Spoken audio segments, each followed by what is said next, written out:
నమస్కారం అండి. మనం ఇప్పుడు ఎం వెంకటేశ్వరరావు గారు రచించిన నాణానికి మరోవైపు అనే కథను విందామా?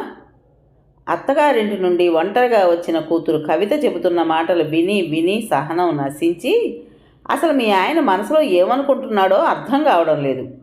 ప్రతి చిన్న విషయానికి భార్యను పుట్టింటికి తరమడం అతని దృష్టిలో మగతనం కాబోలు అన్నాడు ఆవేశంగా ఆఫీస్కి వెళ్ళబోతున్న నారాయణమూర్తి. కొంచెం ఆవేశం తగ్గించండి. రోలుకి ఒక పక్కనే దరువు, మధ్యలకి ఇరుపక్కలా దరువు అన్నట్టుంది మన అమ్మాయి పరిస్థితి అంది నారాయణమూర్తి భార్య గాయత్రి. మధ్యలో కాదమ్మా, ఫుట్బాల్ అంటే బాగుంటుంది. ఇక్కడ తంతే అక్కడ, అక్కడ తంతే ఇక్కడ. ఆడపిల్లకి పెళ్ళైన తర్వాత భర్త ఇంట్లో ఉన్నంత వరకే గౌరవం అని మీరెవరూ కలుగు చేసుకోకుండా వచ్చిన దారినే నన్ను పంపిస్తుండబట్టే ఈసారి నాపై చేయి చేసుకుని మరీ పంపాడు మీ అల్లుడు అంది కవిత తండ్రి ఆవేశానికి రెట్టింపుగా. సరే సరే, రేపు నేనే వెళ్ళి ఆ అబ్బాయితో రెంటిలో ఏదో ఒకటి తేల్చుకొస్తాను, నువ్వు లోపలికి వెళ్ళు అని ఆఫీస్కు బయలుదేరాడు నారాయణమూర్తి. మర్నాడు ఉదయం ఇంటర్సిటీ రైల్లో గుంటూరు చేరేసరికి మధ్యాహ్నం అయింది. కాలింగ్ బెల్ శబ్దానికి తలుపు తీసింది శారద.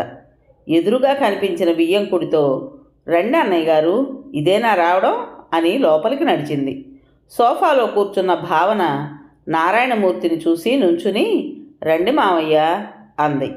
నువ్వు కూర్చోమ్మా, లేవడం ఎందుకు అని తనతో తెచ్చిన మామిడి పళ్ళ సంచి శారదకి ఇస్తుంటే, ఎందుకు అన్నయ్య గారు ఇవన్నీ? ఏమున్నాయిలేమ్మా, పళ్ళేగా తీసుకుని లోపల పెట్టిన శారద, వదినగారు కవిత బాగున్నారా? నిక్షేపంలా ఉన్నారు. కాళ్ళు కడుక్కురండి అన్నయ్య, భోంచేద్దురు. అబ్బాయిని రానివ్వమ్మా, వాడొచ్చేసరికి 1:30 దాటుతుంది. తొందర ఏముందిలే, అల్లుడు వచ్చాక కలిసి తింటాం అని పేపర్ చూస్తూ కూర్చున్నాడు. భావన లేచి లోపలికి వెళ్ళింది. కవిత గురించి శారద ఏమైనా అడుగుతుందేమో అనుకున్నాడు కానీ ఆమె ఆ ఊసే ఎత్తలేదు. మరో గంట తర్వాత ఇంటికి వచ్చిన మురళి మామగారిని చూసి పలకరించాడు. కొడుకును చూసి శారద భోజనం వడ్డించడంతో మామ అల్లుళ్ళు కలిసి భోజనం చేశారు. మురళి ఆఫీస్కి వెంటనే వెళ్ళాడు. అన్నయ్య గారు, ఆ గదిలో పడుకోండి అంది శారద. ఆమెతో మాట్లాడదామనుకున్న నారాయణమూర్తికి ఆమె వెంటనే లోపలికి వెళ్ళిపోవడంతో లేచి వెళ్ళి మంచం మీద నడుమువాల్చక తప్పలేదు.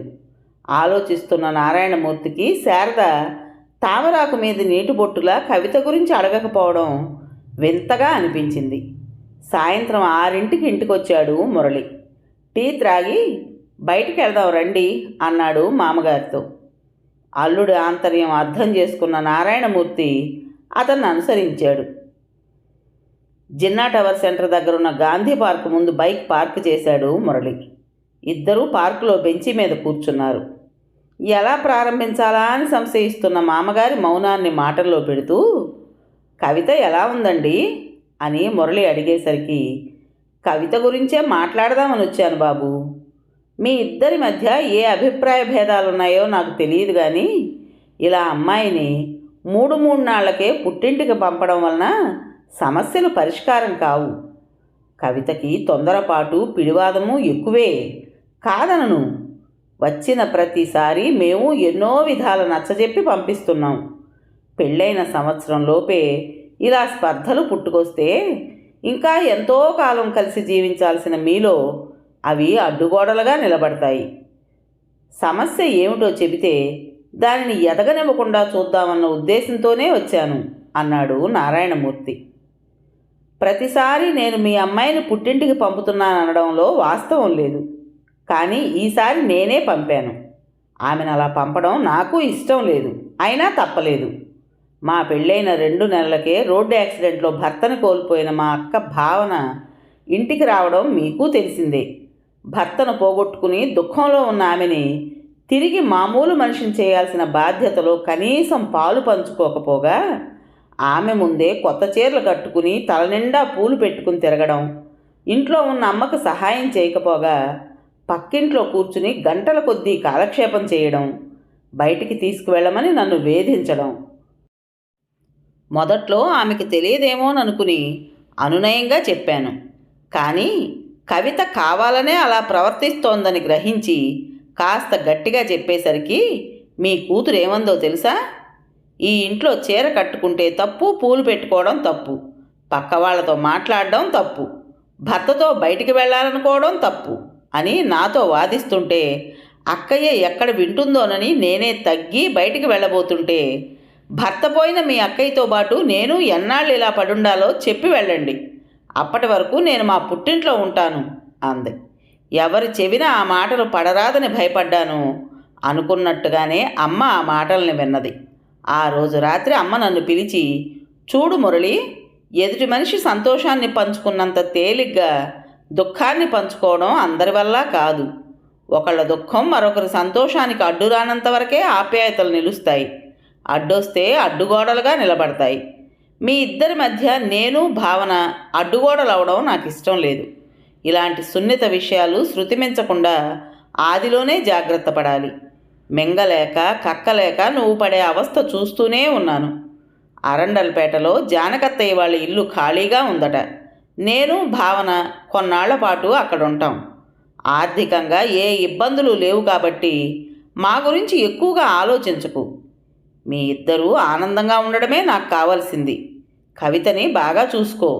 వచ్చే వారం నేను భావన వెళ్తున్నాం అనేసరికి అమ్మకి ఏం బదులు చెప్పాలో తెలియక లేచి వచ్చేశాను. ఆ రోజు రాత్రి కవితతో అమ్మ చెప్పిందంతా చెప్పాను. విని మౌనంగా కూర్చుంటే, చూడు కవిత, బాల్యంలోనే తండ్రిని కోల్పోయిన మా ఇద్దరి కోసం అమ్మ అహర్నిశలు శ్రమించి ఇంత వాళ్ళం చేసింది. చిన్న వయసులోనే భర్తని కోల్పోవడం అక్కపాలిట శాపంలా మారి ఇంటికొచ్చింది. దుఃఖంలో ఉన్న ఆమెకి అండగా ఉండి మళ్ళీ ఆమెకో జీవితాన్ని ఏర్పరచాల్సిన మనం కారణంగా మారి వాళ్ళు వెళ్ళిపోతామంటే చూస్తూ ఊరుకోవడం సమంజసమా? మన ఇద్దరి సంతోషాన్ని కొన్నాళ్ల పాటు 4 గోడల మధ్య పంచుకుందాం. నిన్ను నేను అర్థం చేసుకోగలను. పగలంతా ఇంట్లో ఉండడం కష్టం అనిపిస్తే జాబ్ చెయ్యి. నా ఫ్రెండ్స్ ట్యుటోరియల్ కాలేజీ నడుపుతున్నారు, అందులో జాబ్ చెయ్యి అని అనునయంగా చెబితే మీ కూతురిచ్చిన బదులు ఇది. మా నాన్న మీరు అడగకపోయినా ₹1,00,000 కట్నం ఇచ్చి ఘనంగా పెళ్లి చేసింది మీతో సుఖపడతానని. కానీ పగలంతా ఉద్యోగం చేసి రాత్రుళ్ళు మరబొమ్మల యాంత్రిక జీవనం గడపడానికి కాదు. సుఖం సంతోషం లేకుండా కోపస్థ మండూకంలా పడుండడం నా వల్ల కాదు. నేను రేపే మా ఇంటికి వెళ్తున్నాను అంది మొండిగా. ఆపై మా ఇద్దరి మధ్య వాగ్యుద్ధం పెరిగి పెద్దదై నా సహనానికి పరాకాష్ఠగా ఆమెపై చేయి చేసుకునే వరకు తీసుకెళ్ళింది. ఆ మర్నాడే కవిత మీ ఇంటికి వచ్చింది. ఇప్పుడు చెప్పండి నా తప్పేమిటో? సంవత్సరం క్రితం నా జీవితంలోకి వచ్చిన మీ కూతురి కోసం నా వాళ్ళని వదులుకోమ్మంటారా? నన్ను కన్న తల్లిని, చిన్నతనం నుండి కలిసి పెరిగిన అక్కయ్యని ఇవాళ కష్టంలో ఉంటే ఆదుకోకుండా నా సంతోషం కోసం స్వార్థపరుడిగా మారలేను. ఒకవేళ నన్ను ₹1,00,000 కొనుక్కున్నట్టుగా మీ అమ్మాయి భావిస్తే ఆ డబ్బు మీ కూతురు పేరుతో బ్యాంకులో డిపాజిట్ చేశాను. మీరు నిరభ్యంతరంగా తీసుకెళ్లొచ్చు. నాతో పాటు నా వాళ్ళని ఆదరించగల పరిపక్వత వచ్చినప్పుడే కవిత నాతో సుఖజీవనం సాగించగలదు. ఆమె మీద నాకు ఎటువంటి కోపమూ లేదు. ఆమె కోరుకునే సంతోషం మీ ఇంటి దగ్గర దొరుకుతుంటే అక్కడే ఉండనివ్వండి. కామాలు ఫుల్ స్టాప్లు లేకుండా మాట్లాడిన మురళి వైపు అచేతనంగా చూస్తున్న నారాయణమూర్తికి మాటలు పెగల్లేదు. ఏవేవో ఊహించుకుని నిన్ను అపార్థం చేసుకున్నందుకు ఏమీ అనుకోకు బాబూ అని అల్లుడి చేతులు పట్టుకున్నాడు. మర్నాడు మధ్యాహ్నానికి ఇల్లు చేరిన నారాయణమూర్తి భోంచేసి పడుకున్నాడు.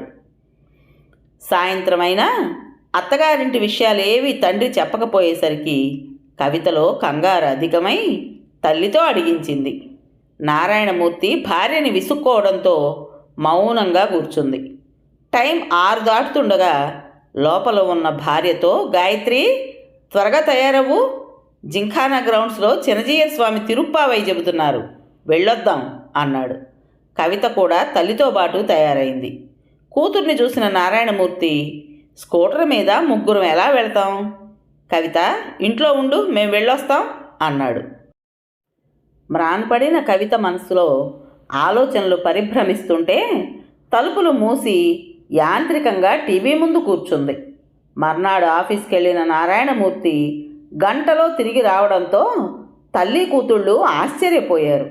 ఇంట్లోకి అడుగు పెడుతూనే, గాయత్రి, త్వరగా తెములు, సంగీత్లో సఖీ సినిమాకి టిక్కెట్లు తెచ్చాను అన్నాడు. కవిత, నువ్వు చీర మార్చుకుని రెడీ అవ్వు అంది గాయత్రి. 2 టిక్కెట్లే దొరికాయి, ముగ్గురం ఎలా వెళ్తాం అని నారాయణమూర్తి అనేసరికి, అయితే మీ తండ్రి కూతుళ్ళు వెళ్ళిరండి అంది గాయత్రి. అది భార్యాభర్తలు కలిసి చూడాల్సిన సినిమా, త్వరగా నువ్వు తెములు.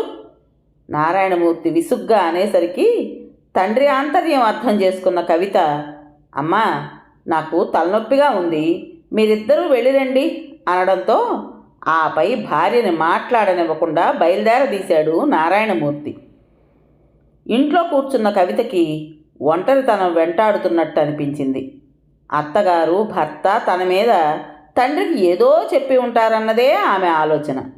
ఏం చెయ్యాలన్నా మనసు నిలకడ కుదరడం లేదు. చదువుతున్న పుస్తకంలో అక్షరాలన్నీ అలికినట్టు కనిపిస్తున్నాయి. టీవీ చూడాలనిపించటం లేదు. సాయంత్రం వరకు పళ్ళ బిగువున ఒంటరితనాన్ని భరించింది. సినిమా నుండి 6ంటికి వస్తారనుకున్న తల్లి తండ్రి 8 అవుతున్నా రాలేదు. ఏం చేయాలో తోచక పక్కింటికి వెళ్ళింది.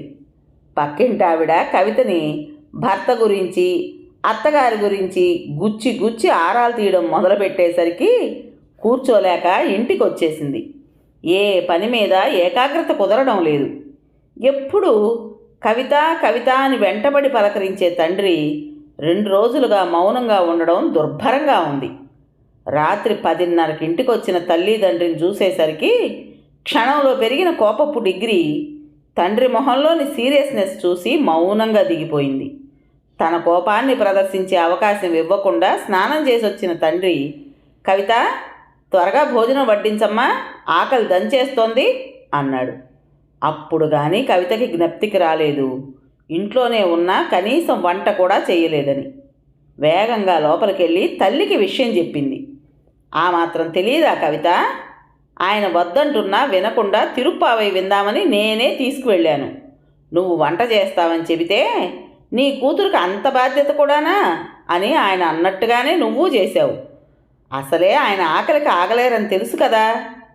పెళ్ళయి కాపురానికి వెళ్ళాక కూడా చిన్న చిన్న బాధ్యతలు ఎవరొచ్చి నేర్పుతారు అంది గాయత్రి అసహనంగా. మౌనంగా గదిలోకి వెళ్ళి మంచం మీద పడుకున్న కవితకి తల్లి మాటలు ఎక్కడో గుచ్చుకుంటున్నట్టు అనిపించాయి. ఇంట్లో పని చేయమని, వంట చెయ్యమని పురమాయించి బయటికెళ్తున్న తల్లి తండ్రి రోజులో తనతో మాట్లాడే మాటలు రాను రాను వేళ్ల మీద లెక్కించేవిగా మారాయి. వారం రోజుల ఒంటరితనం కవిత ఆలోచనల్లో మార్పుకి అంకురాలు వేస్తే, తల్లిదండ్రుల ప్రవర్తన, మౌనం ఆమెని తన వాళ్ల వైపు చూసేవిలా చేశాయి.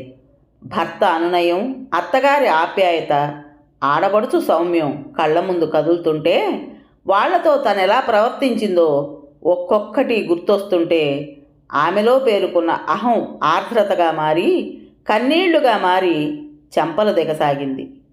ఆడదాని అభిజాత్యం భర్త చాటున ఉన్నంతవరకే. భర్త చాటైతే పుట్టిల్లైనా పరాయిల్లేనని అనుభవైక వేద్యమైన కవిత కారుతున్న కన్నీళ్లు తుడుచుకుని హాల్లో కూర్చుని పేపర్ చూస్తున్న తండ్రి దగ్గరకెళ్ళి, నాన్న అంది. చెప్పమ్మా అన్నాడు పేపర్లోంచి తలెత్తకుండానే. రేపు నేను మా ఇంటికి వెళ్తాను. రేపు ఉదయం ఇంటర్సిటీ ట్రైన్ ఎక్కించండి. అలానే అన్నాడు నారాయణమూర్తి ముక్తసరిగా. మర్నాడు ఉదయం ట్రైన్లో కూర్చున్న కవితతో, ఈ వారం రోజులు నీతో కఠినంగా ఉన్నందుకు ఏమీ మనసులో పెట్టుకోకు. ఇన్నాళ్ళు నువ్వక్కడ గొడవపడి వచ్చినప్పుడల్లా మేం వాళ్ళదే తప్పనుకుని ఎంతగా సర్ది చెప్పి పంపినా నువ్వు అర్థం చేసుకోలేకపోయావు. అనుభవంలోకి వచ్చేసరికి నువ్వు నీ స్థానం ఎక్కడో తెలుసుకున్నావు. నీలో వచ్చిన ఈ మార్పుతో అసలైన ఒంటరితనం అనుభవిస్తున్న మీ ఆడపడుచు భావన భవిష్యత్తుకి కొత్త పునాదులు వేయడంలో మురళికి సహకరించు అన్నాడు నారాయణమూర్తి. క్షమించండి నాన్న ఆయన అంది కళ్ళనీళ్లు తుడుచుకుంటూ. మురళికి ఫోన్ చేసి నువ్వు వస్తున్నట్టు చెప్పాను.